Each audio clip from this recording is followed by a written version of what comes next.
ఈ పరిస్థితులన్నీ చూసుకుని సీనియర్స్ తో చెప్పడం ప్రారంభించింది. ఇలా జరుగుతుందని, ఇలా చేస్తాడు ఎలాగని అంటే వాడికి చాలా సార్లు మేము ఇచ్చే క్లాస్ ఇస్తే ఇంకెళ్ళమని ప్రమాణాలు చేసేటాడు, బాగానే ఉండేది. ఈ తర్వాత వెళ్ళినప్పుడు ఆ గంజాయి తీసుకుంటున్నప్పుడు వాడు ఏం చేసాడో తెలుసా, ఆ కనెక్షన్ పెట్టుకుని ఆమెతో కలవడం ప్రారంభించేవాడు. కొన్ని రోజులకి పరిస్థితి ఏంటనుకుంటే రెడ్డి కాలేజ్కి ఎందుకు రావట్లేదు నేను నారాలు తీసివ్వండి. నారాలు తీస్తే జరిగిన పరిస్థితి ఏంటో తెలుసా, నిజంగా చెబుతున్నానండి, ఉండాలిపోయేంత పరిస్థితి తీసుకొచ్చాడు.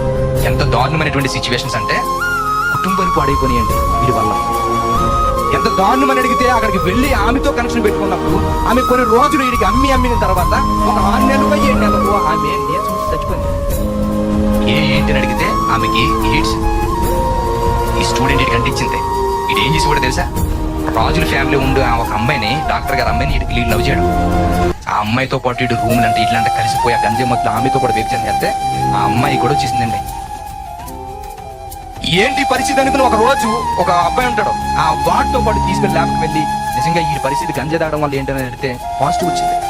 పాజిటివ్ వీడికి ఎప్పుడు వచ్చిందని తెలిసి వెంటనేనండి 2 రోజులకి అమ్మాయి గురించి తెచ్చుకుంది.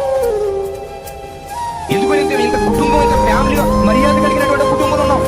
ఇప్పుడు ఈ తల్లిదండ్రులకి ఈ పరిస్థితి తెలిసింది ఏమైపోవాలి. ఎందుకంటే వీడితో పాటు కాలేజీకి రాకుండా పెద్దలబిడికి అమ్మాయి తిరిగేసింది. వీడు కూడా పెద్దలబిడికి ఇష్టమైనట్టుగా వాడు తిరిగాడు. మొత్తం మీద అంటించుకోవాలని రోగాలు తీసుకొచ్చి మొత్తం అంతా అంటించుకుంటూ పోయాడు. మొత్తం ఎంత మందితో ఏం కలిసాడు. కొన్ని రోజులకి వాడు ఏమైనా తెలుసా, అక్కడ ఈ యలమంచం లోపలికి వెళ్ళిన తర్వాత ఒక బీచ్ ఉంటుంది. ఒక బీచ్, ఆ బీచ్ లోను వాడు ఏం చేశాడు తెలుసా, వాడు ప్లానింగ్ ఉంటాయి. వాడు దొరకకూడదు అనుకుని ఆ పైకి వెళ్ళిపోయి కాళ్ళకి రాయి చుట్టేసుకుని, పెద్ద రాయి అది చేతితో పట్టుకుని సముద్రంలో దూకేసాడు.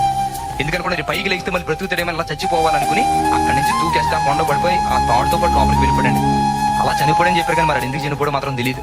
ఆడు చనిపోడు, కుటుంబంలో చనిపోడు, మొత్తం అంతా నాశనం అయిపోయే పరిస్థితికి వచ్చిందండి. నిజంగా ఎందుకు ఇలా జరిగింది అనుకుని ఆ రోజు గమనించలేదు. కానీ వాడి గురించి మాట్లాడుతున్న ప్రతిసారి కూడా వాడు ఇంటి దగ్గర హాలిడేస్ కూడా ఉండకుండా మన దగ్గరకు వచ్చేసే పరిస్థితి వాడికి వచ్చిందంటే వాడి తల్లిదండ్రులు వాడు పెంపకం అనే విషయంలో చాలా బాధపడి మా తల్లిదండ్రులు పట్టించుకోవడానికి కంప్లైంట్ ఇచ్చేవాడు. ఇది ఇలా అవ్వడానికి వాళ్ళ కుటుంబాలు ఇలా నాశనం అయిపోవడం గల కారణం తల్లిదండ్రులకు అర్థమైంది. నిజంగా చెబుతున్నానండి, మన పిల్లలు సరి అయినటువంటి స్థితిలో లేరనుకుని మనం నెక్కులో కొట్టుకుంటున్నామంటే దానికి గల కారణం వాడు మూర్ఖత్వం కాదు. వాడు మూర్ఖత్వం నేను వెళ్ళగొట్టవలసినటువంటి స్థితి మన చేతుల్లోనే ఉంది. తీయలేకపోయి మన దగ్గర నుంచి